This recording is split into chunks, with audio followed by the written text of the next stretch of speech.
For easy assembly, but a dish soap is your friend. Grab a gasket, O-ring, all the ones that Teflon, this is encapsulated that Graco use these days.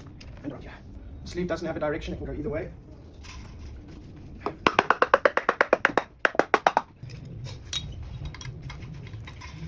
It's important to get it all the way in.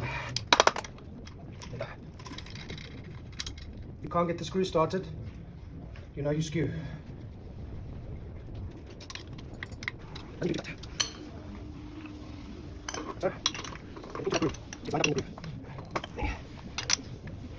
try and level the clamps as best you can.